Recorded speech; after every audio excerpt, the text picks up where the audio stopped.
네, 오늘은 우리가 사무엘하 15장을 통해서 또 함께 하나님의 말씀을 살펴보도록 하겠습니다.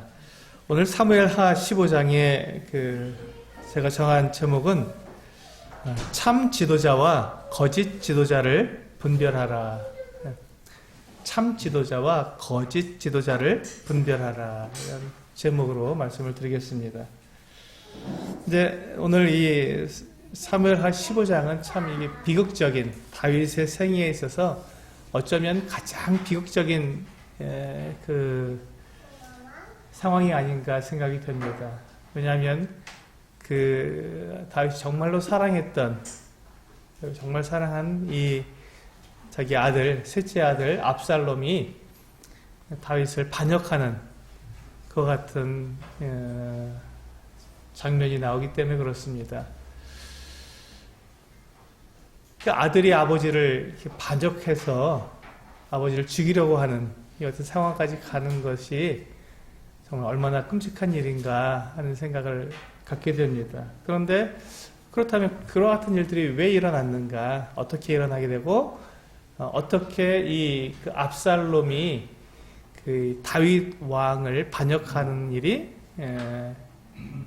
일정 부분 이게 성공할 수 있었는가 하는 그런 부분들에 대해서 생각하면서 우리가 이 참 지도자와 거짓 지도자를 이렇게 분별할 수 있는, 나는 정말 참 지도자인가 아니면 내가 거짓 지도자인가를 내가 또 생각해 볼 수 있는 이와 같은 부분들이 오늘 그 사무엘하 15장에서 우리가 받아야 할 교훈이다 이렇게 생각이 들었습니다. 그 15장 1절을 보시면 이와 같이 시작하고 있습니다. 그 후에 압살롬이 자기를 위하여 병거와 말들을 준비하고 호위병 50명을 그 앞에 세우니라. 여기 보시면 이 압살롬이 지금 어떤 모습을 갖추고 있냐면 마치 자기가 왕이 된 것처럼 그렇게 아주 위용을 이렇게 떨치고 있습니다. 병거와 말을 준비해서 그 성문 앞에 나가 있는 거예요. 그런데 호위병이 50명씩이나 앞에 딱 대열을 하고 있는 것입니다. 이 모습이 굉장히 이렇게 위엄이 있고, 그리고 마치 왕을 이렇게 시위하는 그와 같은 모습입니다. 그래서 지금 이 압살롬이 자기의 모습을 왕처럼 이렇게 백성들 앞에 이렇게 드러내고 있는 것이죠. 근데 이제 압살롬 지금 왕이 아니지 않습니까? 왕자지요. 왕자일 뿐인데 그가 마치 왕처럼 그렇게 행동하고 있는 것입니다. 그리고 이제 2절에서 보시면 압살롬이 일찍이 일어나 성문 길 곁에 서서 어떤 사람이든지 송사가 있어 왕에게 재판을 청하러 올 때 그 사람을 불러 이르되 너는 어느 성읍 사람이냐 하니 그 사람의 대답이 종은 이스라엘 아무 지파에 속하였나이다 하면 3절 압살롬이 그에게 이르기를 보라 내 일이 옳고 바르다마는 내 송사를 들을 사람을 왕께서 세우지 아니하셨다 하고. 여기 보시면 이제 이 압살롬이 성문에 나가 있습니다. 성문에 나가서 이제 지방에서 이렇게 왕에게 재판을 받으려고 재판을 열려고 이렇게 오는 사람들을 가만히 봤다가 부릅니다. 어디서 왔느냐 해서 어디서 왔다 그러면은 무슨 일로 왔냐 그러면 자기 이야기를 하지 않겠습니까? 그때 여기 보시면 3절에 보시면 이 압살롬이 어떻게 하냐면 재판을 하지도 않고 재판을 다 이렇게 피고와 원고의 모든 내용들을 다 들어서 재판을 해야 되는데 재판을 하지도 않고 그 사람 말을 듣고는 결정을 벌써 내립니다. 내 말이 옳고 바르다마는 하고 이미 결정을 내려버리는 것이죠. 그러면 이 사람은 지금 어떻습니까? 지금 재판을 받으러 온 이 사람의 마음은 어떻습니까? 이 압살롬이 너무너무 좋은 거예요. 자기 편을 들어주니까. 그리고 이 사람은 왕자이죠. 그리고 지금 이렇게 성문에 아침 일찍 나와서 성문에서 이렇게 딱 기다리고 있으니까 이 사람이 무슨 재판관인가 보다 하는 생각을 가질 정도로 그렇게 자기의 모습을 백성들 앞에 드러내는 것이죠. 그러면서 이제 그 다윗 왕 아버지에 대해서 불신을 심어줍니다. 4절에 보시면 또 압살롬이 이르기를 그 3절 뒷부분에 나오죠. 내 일이 옳고 바르다마는 내 송사를 들을 사람을 왕께서 세우지 않으셨다. 왕이 아직 재판 받을 수 없어. 왕이 아직 그 재판관을 세우지 않았기 때문에 아직 재판 받을 수 없어. 그런데 지금 4절에 보면 내가 이 땅에서 재판관이 되고 누구든지 송사나 재판할 일이 있어 내게로 오는 자에게 내가 정의 베풀기를 원하노라. 그런데 지금 이 압살롬에게 와서 이렇게 자기의 그 사정을 이야기했는데 벌써 네 일이 옳고 바르다라고 이미 판단을 내려줬잖아요. 그런데 이 압살롬이 재판관으로서 이제 왕은 안 세웠지만 내가 왕자니까 내가 재판해 주마 했을 때 얼마나 그 마음이 좋겠어요. 내 편이, 왕자가 내 편이 되어지고 내 얘기를 듣고 네가 옳다 했으니 이 재판은 다 끝난 거 아닙니까? 이 사람에게 유리하게 모든 재판이 다 이루어지게 되니까 이 사람은 자기의 그 같은 재판을 유리하게 해준 이 왕자에 대해서 굉장히 좋아하겠죠. 그를 따르겠죠. 그렇게 해서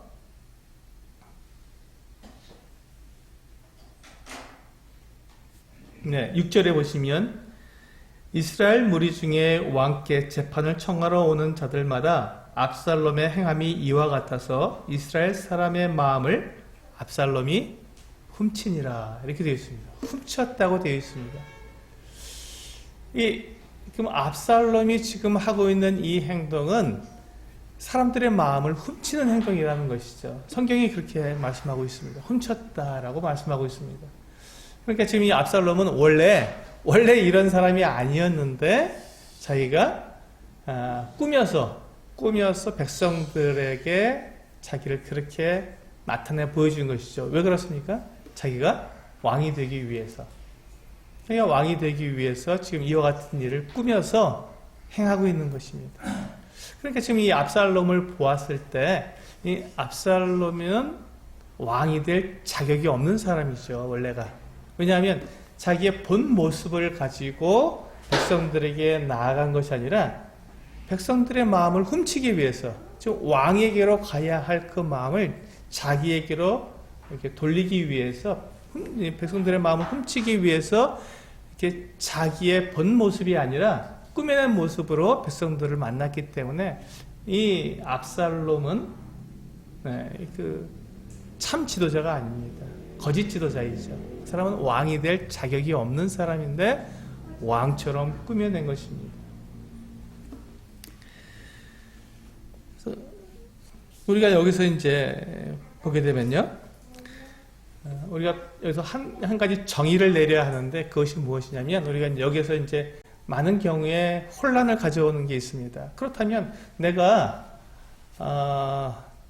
그 성도들에게 교회 안에서 만약에 우리가 이제 어떤 그 직분을 맡거나 그렇게 했을 때, 내가 부족한데 내가 어떤 직분을 맡았을 때 그 일을 하게 될 때, 그 성도들을 만나기 위해서 내게 부족한 자질이 있는 것을 알고 그것을 내가 이렇게 구비하기 위해서 내가 그걸 노력해서 지금 하고 있다면 그것도 꾸며낸 것이 아닌가, 이런 그 생각을 가질 수가 있습니다. 그래서 이제 여기서 이제 많은 그 혼란을 가져오게 되는데, 그래서 이제 이렇게 정리하면 될 것 같습니다. 왕이 되기 위해 필요한 자질을 구비하는 것과 왕이 되기 위해 꾸며낸 행동을 하는 것은 전혀 다르다. 그러니까 우리가 그 지도자가 되기 위해서 나에게 보니까 내가 그런 지도자의 자질이 많이 부족해요. 그랬을 때 그 지도자의 그 자질을 내가 구비해야만 그 성도들을 잘 도와줄 수 있으니까, 나에게 부족한 자질이 있다는 것을 알고 그것을 인정하고, 그러면 내가 그것을 내가 구비해야겠구나 하고 내가 훈련하고 내가 그것을 나에게 이렇게 갖춰 나가서 내가 성장해 나가는 그와 같은 모습은 지도자로서 올바른 모습입니다. 그런데 내가 왕이 되기 위해서 내가 꾸며내는 것이죠. 사람들의 마음을 사기 위해서 그 당시에 그런 모습을 잠깐 하고 그 다음에는 다시 어떤 내 상황이 이제 좋아지게 되면 더 이상 필요 없으면 다시 내 원래의 모습으로 다시 돌아가게 버리는 것이죠. 이건 꾸며낸 것입니다. 그래서 이 왕이 되기 위해서 꾸며내는 것과 왕이 되기 위해서 내게 필요한 자질을 구비하는 것은 전혀 다른 이야기입니다. 그래서 우리는 내가 그 어떠한 사람이든지 완벽하게 갖춰진 지도자가 있겠습니까? 아무도 없습니다. 완벽한 지도자는 단 한 사람도 없습니다. 예수 그리스도 하나님 이외에는 우리가 완벽한 존재가 없지 않습니까? 그래서 어떤 사람이 지도자가 되어도 그 사람에게서 부족한 부분과 연약한 부분과 단점과 잘못을 찾아내려면 얼마든지 찾아낼 수 있습니다. 그렇기 때문에 우리가 완벽한 그 지도자를 우리가 요구하는 것이 아니라 그 지도자가 자기가 부족한 것을 인정하고 그 부족한 것을 채워나갈 때, 구비해 나갈 때 그 사람은 온전한 지도자가 맞습니다. 참된 지도자가 맞습니다.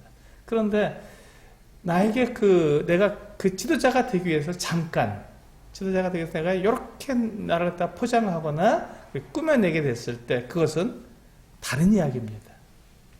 지금 이 압살롬은 전혀 다른 이야기, 다른 모습이었죠. 그가 왕이 되기 위해서 그가 평소에 하지 않았던, 그리고 이게 올바른 방법이 아니죠. 그 판결을 하는데 올바르게 판결을 하는 것이 아니라 사람들의 마음을 훔치기 위해서 무조건 그 사람 편이 되어주는 거죠. 이건 판결을 잘못하는 것입니다. 그러니까 이 사람은 다른 사람의 마음을 얻기 위해서 그렇게 꾸며낸 친절을 베푸는 것입니다. 근데 이 행동을 4년 동안이나 했습니다. 4년 동안. 정말 이 압살롬은 굉장한 사람이었습니다. 그가 자기 형 암논을 살해하려고 할 때도 2년 동안이나 계획을 세워서 한 모습을 우리가 보았지 않습니까? 근데 지금 자기가 왕이 되기 위해서 이와 같은 자기 꾸미는 행동을 백성들에게 친절을 베푸는 행동을 4년 동안이나 했던 것입니다. 굉장하죠. 근데 지금 압살롬이 이렇게 된 이유가 뭐냐는 것이죠. 압살롬이 지금 이렇게 자기 아버지에 대해서 이렇게 반역을 하려 계획을 세우고 그것을 이렇게 하나하나 철저하게 계획을 세워서 그것을 이루어 나가는 이 압살롬의 이 모습은 어디에서 온 것인가 하는 것입니다.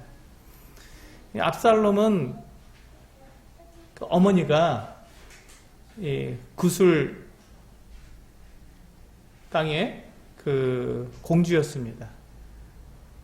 아버지가 구술왕 달메였고 그의 딸이 마아가라고 하는 이 공주가 다윗의 아내가 된 것이죠. 정략적인 이 구술은 아람, 이스라엘의 북쪽에 있는 작은 부족 국가였는데 그 부족 국가가 이제 이스라엘과 가깝기 때문에 정략적으로 결혼을 한 것이죠.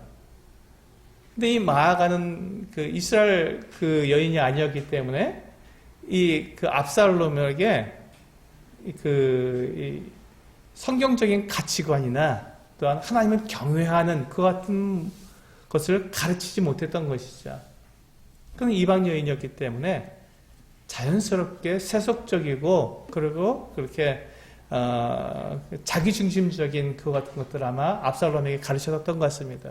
그래서 이 압살롬의 모습을 보면 굉장히 무섭습니다. 그리고 하나님과 이렇게 동행하고 있는 그런 모습들이 전혀 나타나지 않고 정말 세속적인 모습을 우리에게 보여주고 있습니다. 그리고 이 압살롬이 자기 형 암논을 죽인 다음에 이 구술 땅으로 가서 자기 외할아버지죠. 구술왕 달메에게 가서 3년 동안에 거기서 생활하고 왔어요. 그러는 동안에 그가 본 것이 있겠죠. 들은 것이 있겠죠. 그래서 그가 배운 것이 거기서 있었을 것입니다. 그렇기 때문에 지금 압살롬은 자기가 왕이 되어야겠구나, 내가 왕이 되어야겠구나 하는 것을 생각하고 지금 이와 같은 반역을 꾀하게 된 것입니다. 굉장히 슬픈 이야기죠. 기다리지 못하고 지금 이 압살롬은 왕자들 중에서 서열 1위예요. 셋째 아들이 있고 암논 장남은 죽었고 둘째 길르압도 더 이상 나타나지 않는 거 보니까 어렸을 때 죽은 것 같고 이제 자기가 서열 1위이기 때문에 그가 기다리고 또 다윗 아버지에게 그 사랑을 받게 되면 그가 왕이 될 수도 있었지만 그는 그것을 기다릴 만한 여유가 없었습니다. 그래서 그가 배운 대로, 그가 그술 땅에서 본 대로 그 사람들이 하는 방법대로 아버지를 반역해서 자기가 왕이 되기로 한 것이죠. 이제 4년이 지나자 이 압살롬이 자기가 때가 됐다고 생각하고는 아버지 다윗에게 가서 자기가 헤브론으로 가겠다고 말을 합니다. 예루살렘에서는 자기가 반역을 일으킬 수 없으니 이제 그 헤브론으로 가서 거기에서 자기 사람들을 집결시키고 거기서 힘을 내서 군대를 일으켜서 이제 반역을 하려고 한 것입니다. 그래서 헤브론으로 가겠다고 하니까 아버지가 이제 헤브론으로 보내줍니다. 전혀 이 다윗 왕은 이 압살롬의 계획을 전혀 알 수 없었기 때문에 보내주게 되는 것이죠.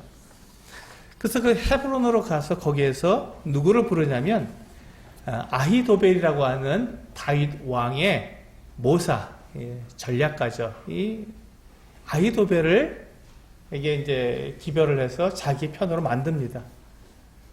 이 아히도벨이라는 사람이 어떤 사람이냐면 우리 그 뒤에 16장 한번 열어볼까요? 16장 23절 사무엘하 16장 23절에 보시면 아히도벨이 어떠한 사람인지에 대해서 굉장히 잘 나와 있습니다. 그때의 아히도벨이 베푸는 계략은 사람이 하나님께 물어서 받은 말씀과 같은 것이라. 아히도벨의 모든 계략은 다윗에게나 압살롬에게나 그와 같이 여겨졌더라. 아히도벨이 가서 이게 어떻게 했으면 좋겠습니까? 물으면 그때 이렇게 하라 그러면 그것이 마치 하나님께서 말씀해 주신 것처럼 딱딱 들어맞고 그것이 그렇게 했을 때 거의 모든 그 상황들이 이루어지는 것이죠. 그 아히도벨의 계략대로 다 이루어지는 것입니다. 우리 이런 사람을 우리가 잘 알고 있죠. 그 삼국지에서 제갈공명이라고 하는 아니면 그 사마이 이런 사람들이 그렇게 굉장히 지략가이고 모든 상황을 이렇게 판단을 해서 정확하게 어떤 계략을 꾸미는 이와 같은 사람인데 지금 아히도벨이 그와 같은 사람이었습니다. 그런데 이 아히도벨이 그러니까 다윗 왕에게 얼마나 소중한 사람이겠습니까? 근데 이 다윗 왕도 인정하는 이 아히도벨이 갑자기 이 압살롬의 연락을 받고는 압살롬의 편이 되어버립니다. 왜 그랬을까? 참 궁금했습니다. 어떻게 이 아히도벨이 이렇게 쉽게 다윗 왕으로부터 그 아들에게로 그 마음이 바뀌었을까 하는 생각을 가졌는데 그 아히도벨이 그 아마도 밧세바의 할아버지로 이렇게 나옵니다. 우리 사무엘하 11장 3절 한번 보실까요? 11장 3절을 보시면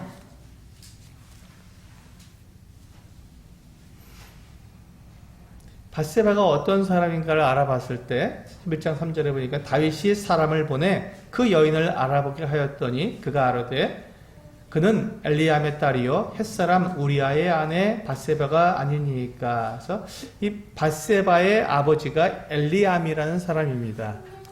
그렇죠? 그런데 23장 사무엘하 23장 34절을 보시면 23장 34절을 보시면 마아가 사람의 손자 아하스베의 아들 엘리벨릿과 길롯 사람, 이게 이제 길롯 사람 아히도벨이 바로 그 사람이거든요. 모략가죠. 길롯 사람 아히도벨의 아들 엘리암과, 그래서 엘리암이 같은 사람입니다. 그래서 아마도 밧세바의 할아버지가 이 아히도벨이었다라고 이렇게 우리가 생각해 볼 수 있습니다. 근데 그러니까 이 다윗 왕이 지금 이 밧세바에 대해서 어떻게 했습니까?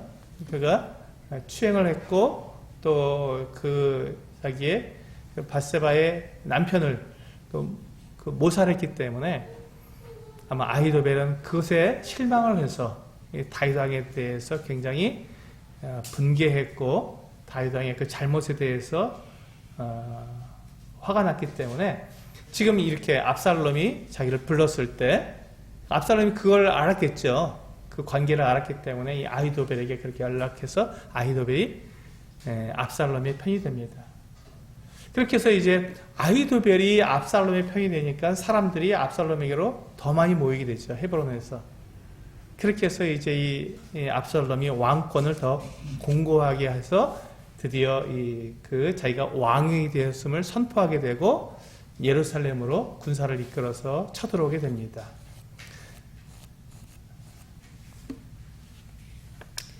우리가 여기에서 이 아히도벨이 이 다윗 왕을 떠나서 이 압살롬에게로 가는 이 장면을 우리가 생각해 보면서 우리가 한 가지 또 정리해야 될 부분이 있습니다. 참 지도자와 거짓 지도자를 분별하라는 그 제목이 여기서 나왔는데요.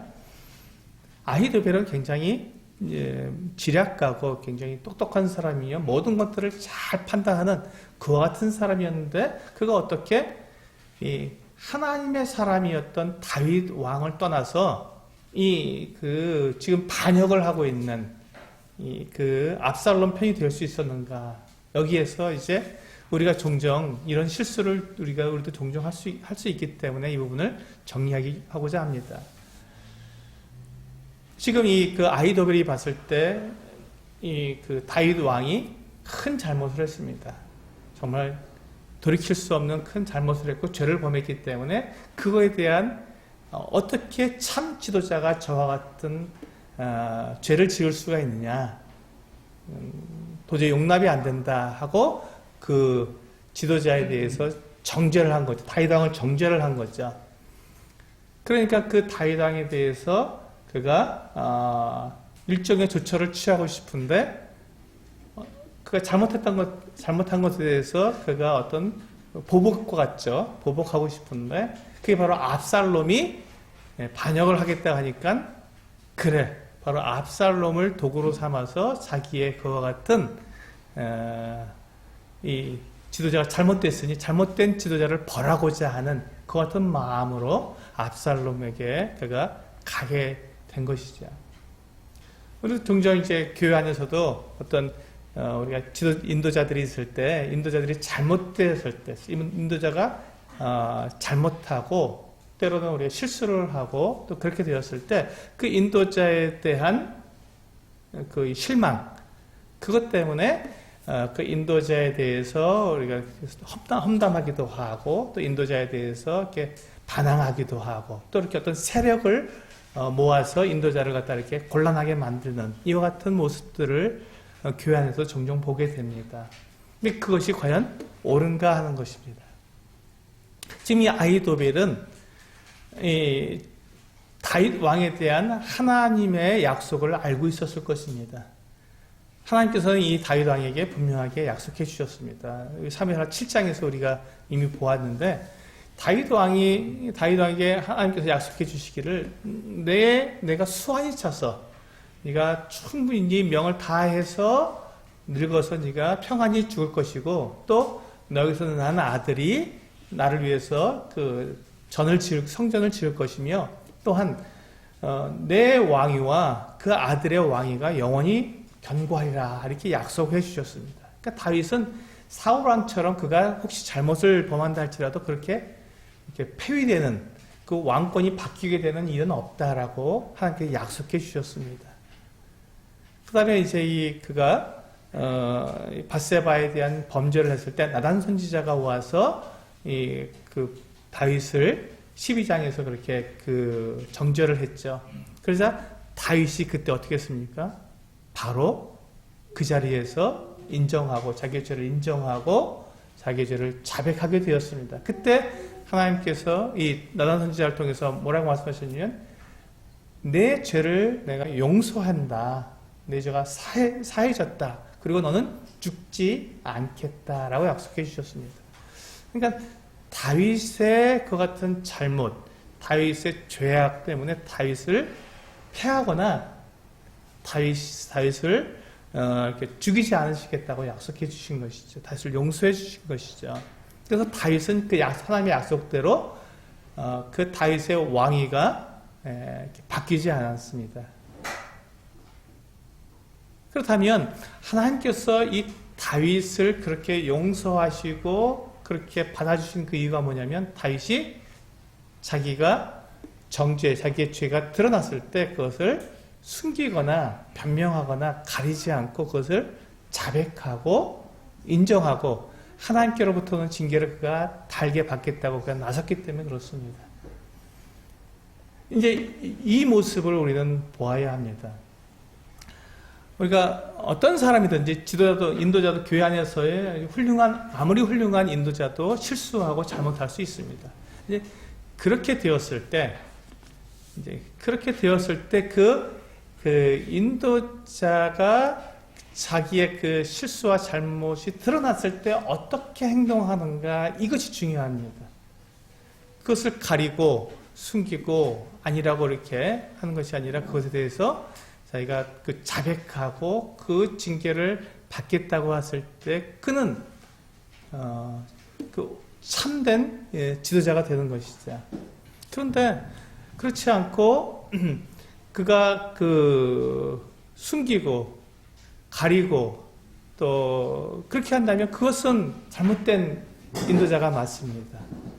근데 지금 이와 같이 그래서 우리가 그 아히도벨이 다윗 왕을 보았을 때 다윗 왕이 어떻게 행했는가를 보고 하나님께서 어떻게 다윗 왕과 약속을 해주신가를 보게 되었다면 그는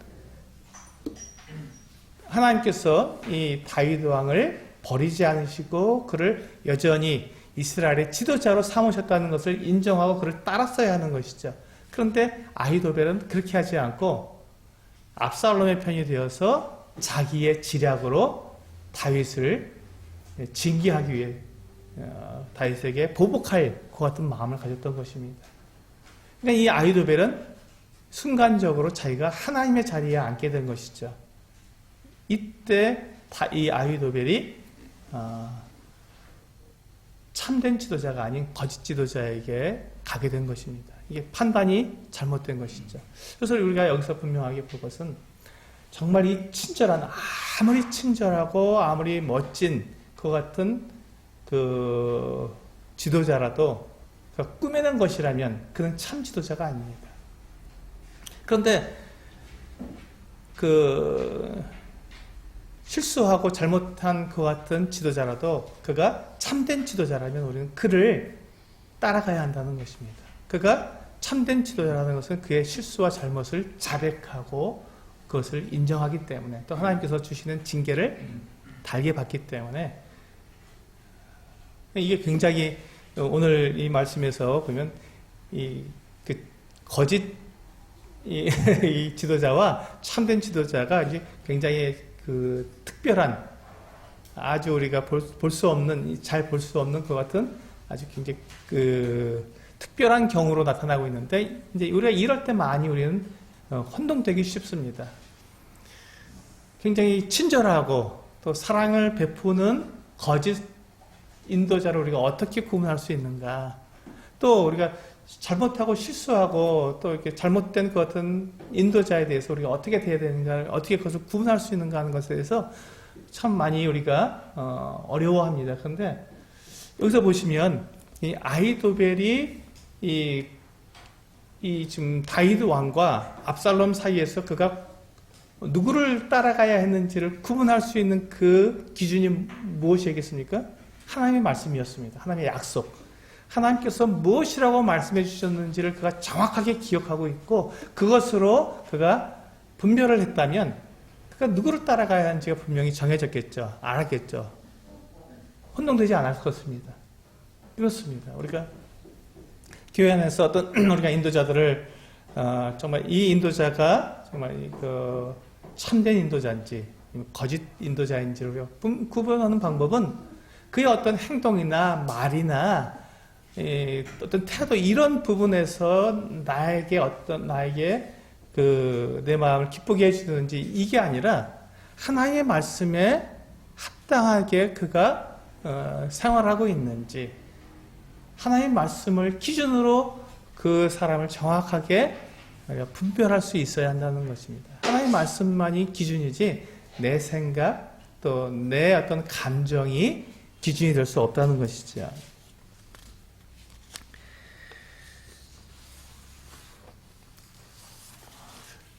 이 부분에 대해서 우리가 다윗의 예를 한 번 더 생각해 볼 수 있습니다. 이 사울 왕이 잘못했죠. 사울 왕이 그 다윗에 대해서 시기하게 되고 다윗을 죽이려고 하는 이와 같은 잘못을 행했습니다. 그것도 뭐 하루 이틀이 아니라 수년 동안 그 같은 일을 했습니다. 그동안 다윗은 이 사울 왕을 피해서 달아났습니다. 그런데 다윗이 이 사울 왕을 피해서 달아나는 동안에 그는 결코 사울 왕을 비방하거나 이 사울 왕에 대해서 반역을 일으키지 않았습니다. 왜냐하면 그가 하나님께서 세우신 분명한 왕이었기 때문에 그렇습니다. 기름 부은 자가 였기 때문에 그의 왕권에 대해서 그의 왕됨에 대해서는 결코 의심할 수 없었기 때문에 하나님께서 그 사울에 대해서 징계하실 때까지 다윗은 그 사울 왕에 대해서 조금도 반역하거나 그를 공격하거나 대적할 수 없었습니다. 왜냐하면 사울 왕은 참 지도자였기 때문에 그렇습니다. 그가 잘못하고 있지만 사울 왕은 참 지도자였습니다. 하나님께서 세우신 지도자였기 때문에. 그리고 이제 그 사울 왕의 그 잘못된 그 같은 모습들은 하나님께서 다루시게 됐죠. 그래서 사울이 마지막에 길보아 산 전투에서 그가 죽게 되는. 그래서 이 모든 과정이 하나님께서 다윗을 세우시는 이 어떤 과정 가운데서 모든 것이 다 정상적으로 아무도 거기에서 원망이 없도록 그렇게 그 사울이 폐위되고 다윗이 새로운 왕으로 세워지게 되는 이런 과정들이 굉장히 그 자연스럽게 이루어지게 되었습니다. 이게 바로 하나님의 방법이라는 것이죠. 그래서 우리가 지금 이 아히도벨이 지금 이 압살롬에게로 간 것은 그가 하나님의 말씀에 따라서 그가 온전하게 그 참 지도자와 거짓 지도자를 분별해 보지 못하고 자기의 감정에 치우쳐서 그렇게 자기의 그 어떤 원한을 갚아줄 그 어떤 대상을 찾아서 그가 움직였기 때문에 결국 이 압살롬이라고 하는 이 거짓 지도자에게 가게 된 것입니다. 그 결과가 어떻게 되냐면요. 아히도벨은 이제 나중에 자기 집에 내려가서 목을 매서 자살하게 됩니다. 그리고 이 압살롬은 그가 자랑하던 그 아름다운 머리털이 상수리나무에 걸려서 죽임을 당하게 되지요. 그렇습니다. 이게 하나님께서 우리들에게 보여주신 결과입니다.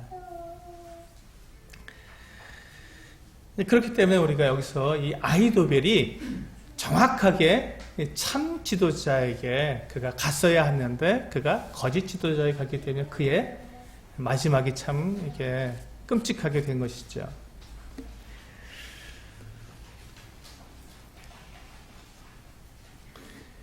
이 압살롬이 이렇게 자기 반역에 일정 기간 성공한 것처럼 보였지만 그가 정말로 참으로 왕이 될 수 없었던 그 이유가 무엇입니까? 이 압살롬에게 군사가 없었던 것이 아닙니다. 압살롬에게 많은 백성들이 와서 군사가 되어 주었습니다. 압살롬에게 모사가 없어서 그가 왕이 되지 못한 것이 아니었습니다. 아히도벨이라고 하는 이스라엘의 가장 지혜로운 모략가가 그와 함께 있었습니다. 그에게는 또 그 장수도 있었고요.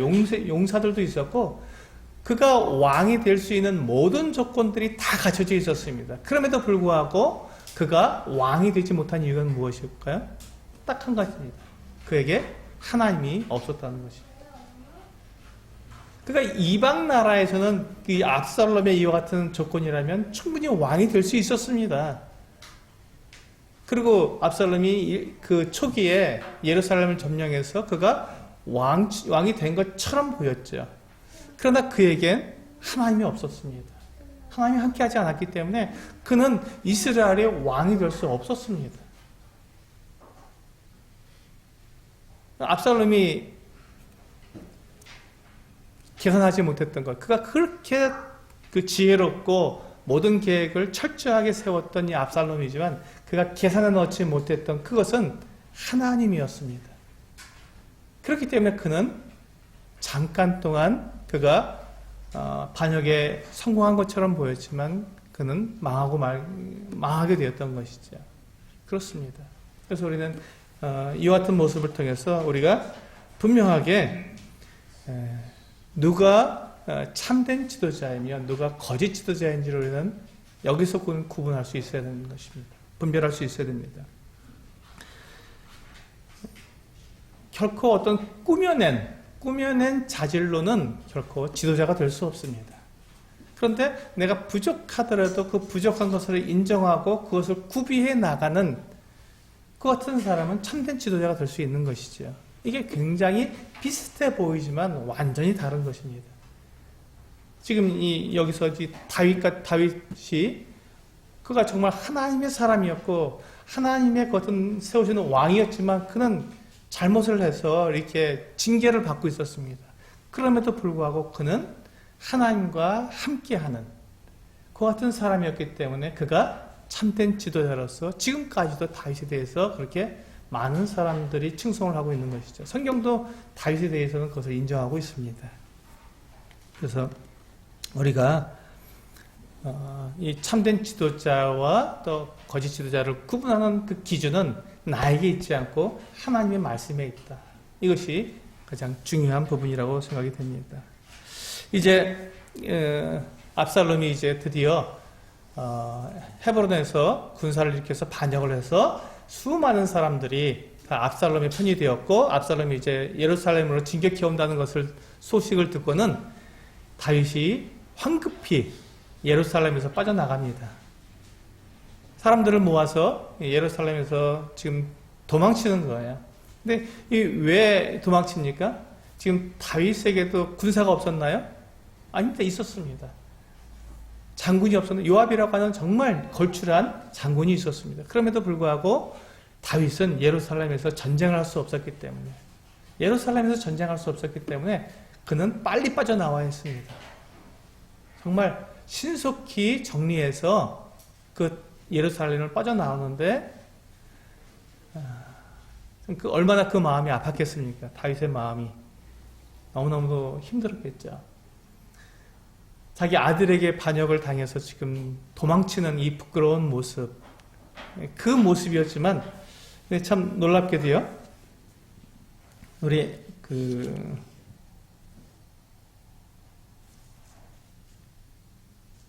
16절을 보시면 15장 16절을 보시면 왕이 나갈 때 그의 가족을 다 따르게 하고 후궁 10명을 왕이 남겨두어 왕궁을 지키하니라. 지금 이 다윗 왕은 자기가 다시 돌아올 걸 알았어요. 하나님의 약속이 있었기 때문에 자기가 죽지 않을 것을 알고 있었습니다. 다시 돌아올 것을 생각하고 있었고요.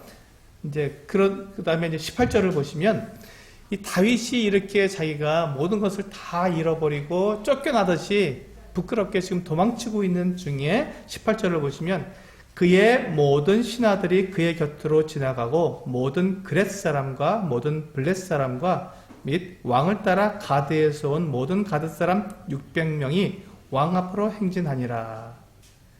여기 보시면 이렇게 부끄럽게 도망치고 있는 이 다윗 왕과 함께한 사람들이 있었습니다. 끝까지 자기들이 이 다윗 왕을 버리지 않고 끝까지 다윗 왕과 함께한 신하들이 있었습니다. 왕궁에 함께 있었던 신하들이 이 다윗 왕을 따랐고요. 그 다음에 이 그렛 사람과 블렛 사람인데 이들은 아마도 호위병 같습니다. 왕에 가장 가까이 있는 호위병들, 근위병들인 것 같습니다.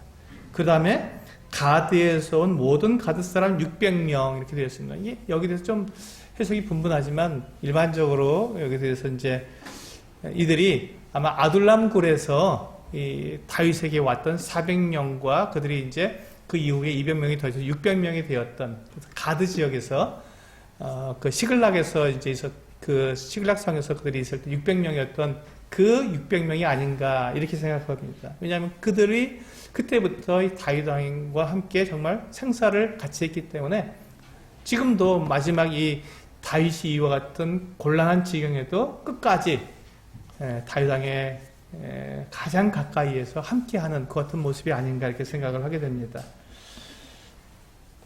이렇게 이제 그들을 이 다윗 왕과 끝까지 같이 하는 이와 같은 사람들이 있었고요. 19절을 보시면 한 사람을 만나게 됩니다. 그때 왕이 가드 사람 이때에게 이르되 어찌하여 너도 우리와 함께 가느냐? 너는 쫓겨난 나그네니 돌아가서 왕과 함께 내 곳에 있으라. 이렇게 말합니다. 이때라는 사람이 가드에서 온 사람인데 아마 그 다윗 왕이 그 시글락에 있을 때 이 다윗의 모습을 보고 그가 다윗에게로 이렇게 망명한 사람 같습니다. 이 사람이 용사였던 것 같아요. 굉장한. 이 사람이 그때부터 이 다윗 왕과 함께 하면서 지금 지금 쫓겨나는 이 같은 예루살렘에서 도망치고 있는 이 부끄러운 모습인데도 그가 뭐라고 말하냐면 21절에 보시면 이때가 왕께 대답하여 이르되 여호와의 살아계심과 내 주 왕의 살아계심으로 맹세하옵나니 진실로 내 주 왕께서 어느 곳에 계시든지 사나 죽으나 종도 그곳에 있겠나이다 하니 자기의 목숨을 걸고 왕과 함께 있겠다라고 고백하고 있는 것입니다. 이때가 이때가 지금 그 다윗 왕이 행한 그 같은 잘못들, 그의 죄악들, 그리고 그것에 대한 하나님의 심판을 모르는 게 아니지 않습니까? 가장 가까이 있는 사람이니까 다 아는 내용입니다. 그럼에도 불구하고 이때는 이 다윗 왕에 대해서 그의 충성을 이야기하고 그가 어디에 가든지 사나 죽으나 그와 함께 하겠다고 이렇게 하는 모습을 우리는 보고 있습니다. 보게 되는 것입니다. 근데 이때 이때가 고백하는 것은 여호와의 사심으로 그는 하나님을 바라봤기 때문에 이때는 그 다윗을 버릴 수가 없었고 비록 다윗이 그 같은 잘못을 저질렀다 할지라도 그는 여전히 왕이며 하나님이 세우신 지도자라는 것을 그가 인정할 수가 있었던 것입니다.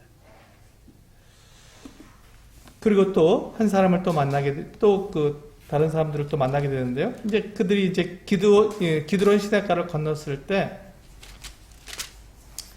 24절에 보시면 사독과 그와 함께한 모든 레위 사람이 하나님의 언약궤를 메어다가 하나님의 궤를 내려놓고 아비아달도 올라와서 모든 백성이 성에서 나오기를 기다리도다. 여기 보시면 이 사독과 레위 사람 그리고 아비아달이라고 하는 사독도 제사장이고 아비아달도 제사장입니다. 두 제사장과 또한 여기 이 레위 사람들이 하나님의 언약궤를 갖고 나온 거예요. 다윗이 하나님의 사람이라는 것을 알고 하나님의 언약궤를 가지고 나와서 하나님께서 다윗과 함께 한다는 것을 나타내 보여준 것이죠. 그런데 이때 다윗이 정말 놀랍게도 이와 같은 말을 합니다. 너희는 돌아가라. 이 언약궤가 어떻게 나와 함께 가겠느냐? 이 언약궤가 있어야 할 곳, 그 저 성 안에 언약궤가 있어야 할 그곳에 있어야 하고 너희들도 제사장과 레위인도 너희들이 있어야 할 곳에 있어야 한다. 너희가 어떻게 나와 함께 가느냐?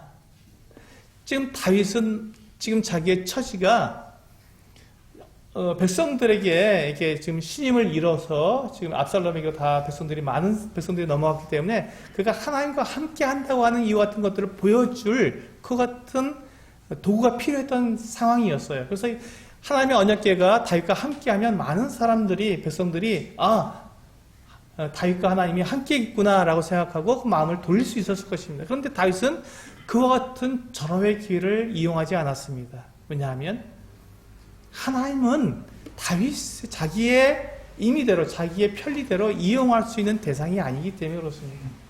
하나님의 언약궤는 백성들이 하나님께 제사를 드리고 백성들이 하나님께 나오기 위해서 언약궤가 마땅히 있어야 할 그곳에 있어야지 다윗 자기의 어떤 상황에 따라서 하나님의 언약궤를 마음대로 가지고 광야로 나갔다가 이렇게 옮겨 다니는 그와 같은 대상이 아니라는 것이죠.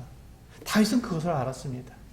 하나님을 자기의 임의대로 자기의 편리대로 이용할 수 없다고 다윗은 분명하게 알고 있었던 것입니다.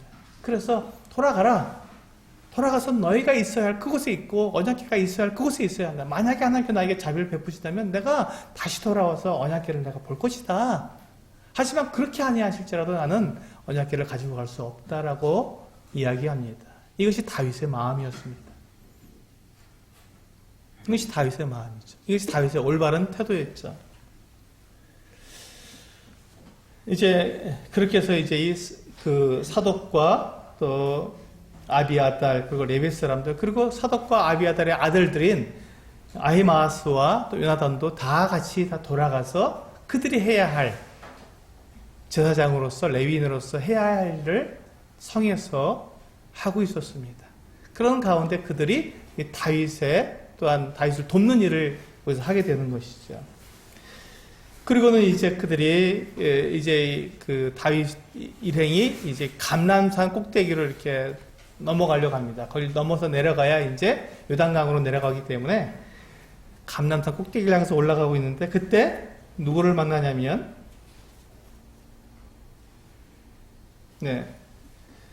32절에 보면 다윗이 하나님을 경배하는 마루턱에 이를 때 아렉 사람 후세가 옷을 찢고 흙을 머리에 덮어쓰고 다윗을 맞으러 온지라. 이 후세라는 사람이 이 사람도 굉장한 지략가인 것 같습니다. 이 아히도벨과 거의 맞먹는 그와 같은 지략가인 것 같은데 이 사람은 아히도벨과 달리 지금 이 다윗 왕이 이와 같이 반역을 당해서 그가 도망치는 이 모습을 알고는 너무너무 이게 그 부끄러운 일이고 일어나서는 안 되는 일이었기 때문에 그가 머리에 흙을 뒤집어 쓰고 다윗 왕을 맞으러 나온 것입니다. 지금 이 후세가 보는 다윗 왕 그리고 이 아히도벨이 보는 다윗 왕은 똑같은 다윗 왕이었지만 그들이 분별하는 것에 따라서 그들이 무엇을 기준으로 이 다윗 왕을 보았냐에 따라서 그들의 분별이 달라진 것이죠. 아히도벨은 자기 마음에 자기 감정에 따라서 이 압살롬을 따른 것이고 후세는 하나님의 말씀에 따라서 이 다윗을 따랐던 것입니다. 그래서 이 다윗이 후세에게 부탁을 합니다. 지금 이 아히도벨이 지금 압살롬의 모사가 되었는데 그렇다면 그의 모사가 그 계략이 다 이루어지게 되면 우리가 살아남을 수가 없다. 그래서 후세에게 당신이 이제 그 압살롬에게 가서 압살롬과 함께 있으면서 이 아히도벨의 계략을 이렇게 다 못하게 되도록 도와달라고 그렇게 부탁을 합니다. 그래서 이 후세가 예루살렘으로 가서 그 압살롬과 함께 그 압살롬 돕는 것처럼 하면서 이 아히도벨의 계략을 다 망가뜨리게 됩니다.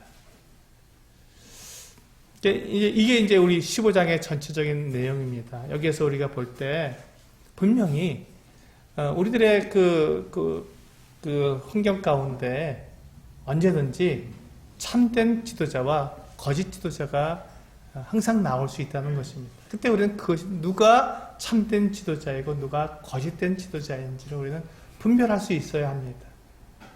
아히도벨처럼 또 후세처럼 똑같은 지략가이고 그들이 판단력이 좋은 사람인데 두 사람의 분별은 달랐습니다. 무엇을 기준으로 해서 달라졌냐면 나를 기준으로 바라본 것인지 아니면 하나님을 기준으로 바라본 것에 따라서 달라졌습니다. 그래서 우리는 분명하게 우리가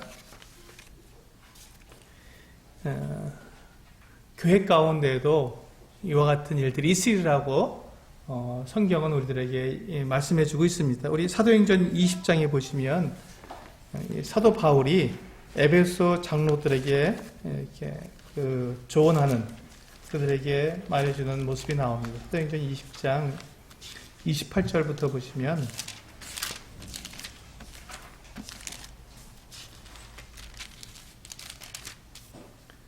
네, 28절부터 30절까지 같이 한번 읽어보시겠습니다. 사도행전 20장 28절에서 30절까지입니다. 시작. 여러분은 자기를 위하여 또는 온 양떼를 위하여 삼가라.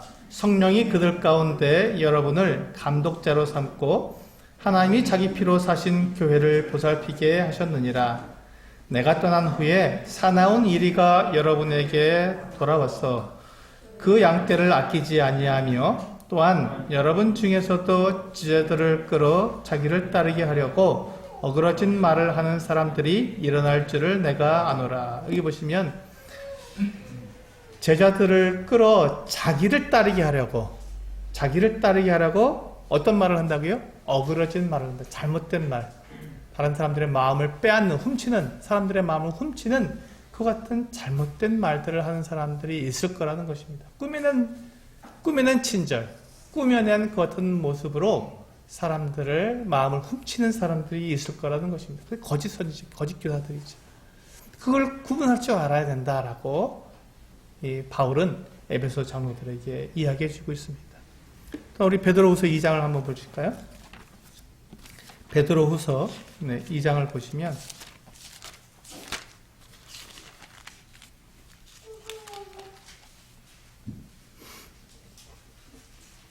1절부터 3절까지 베드로후서 2장 1절부터 3절까지 같이 읽어보시겠습니다. 시작. 그러나 백성 가운데 또한 거짓 선지자들이 일어났었나니 이와 같이 너희 중에도 거짓 선생들이 있으리라. 그들은 멸망하게 할 이단을 가만히 끌어들여 자기들을 사신 주를 부인하고 임박한 멸망을 스스로 취하는 자들이라. 여럿이 그들의 호색하는 것을 따르리니 이로 말미암아 진리의 도가 비방을 받을 것이요 그들이 탐심으로써 지어낸 말을 가지고 너희로 이득을 삼으니 그들의 심판은 예적부터 지체하지 아니하며 그들의 멸망은 잠들지 아니하느니라. 여기도 보시면 3절에서 보시면 그들이 탐심으로써 지어낸 말을 가지고 너희로 이득을 삼는다. 그러니까 이 거짓 선생들, 이들의 특징은 자기를 따르게 하고 자기들의 이익을 얻기 위해서 사람들에게 지어낸 말을 쓰는 것이죠.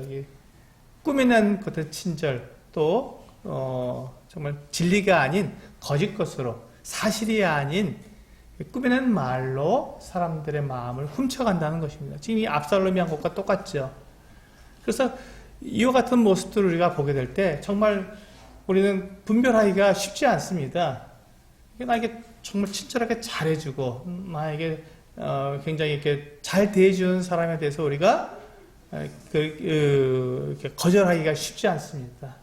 근데 그럴 때 우리가 그 같은 부분에 있어서 분별력을 가지기 위해서는 이것이 정말 사실인가, 이것이 하나님의 말씀과 맞는지 우리는 그것을 분별해 볼 수 있어야 합니다. 그래야 거짓 인도자와 참 인도자를 우리가 분별할 수 있는 것이죠. 또 우리는 우리 스스로도 그렇게 그것을 생각해 봐야 합니다. 내가 지금 다른 성도들과 내가 이렇게 다른 성도들에게 인정받기 위해서 내가 혹시 꾸며낸 친절을 베풀고 있지는 않은가? 내가 정말로 그렇게 사람들의 마음을 내가 얻기 위해서 내가 어떤 행동을 하고 있지는 않는가 하는 것을 우리는 생각해 볼 필요 있습니다. 물론 여기에서 우리가 아까 제가 말씀드린 것처럼 꾸며낸 친절과 또 내가 부족한 부분을 성장하기 위해서 내가 지금 이렇게 나를 구비해 가는 것과는 다릅니다. 이 부분이 우리가 분명하게 정확하게 그 정의를 내려갖고 있어야 됩니다. 왕이 되기 위해 필요한 자질을 구비하는 것과 왕이 되기 위해 꾸며낸 행동을 하는 것은 전혀 다릅니다. 그래서 우리가 내 자신을 살펴보게 될 때 내가 지금 나의 부족한 자질을 내가 채우고 내가 성장해서 온전한 모습으로 성도들을 내가 섬기기 위해서 내가 나를 이렇게 배워가고 성장해 가고 있는 모습인지, 아니면 성도들의 마음을 빼앗기 위해서, 훔치기 위해서 내가 이렇게 꾸미는 모습으로 친절을 베풀고 있는지 내 스스로 나를 살펴봐야 한다는 것이죠. 그렇게 했을 때 우리는 이와 같은 세상의 유혹과 또 사단의 그 같은 유혹에 우리가 넘어지지 않을 수 있습니다. 교회가 그렇게 될 때 교회는 든든해지고 또 교회가 안전하게 이렇게 세워져 갈 수 있을 것입니다. 오늘은 이 사무엘하 15장에서 이 참 지도자와 거짓 지도자를 분별하라는 제목으로 말씀을 드렸습니다. 기도하시고 마치도록 하겠습니다.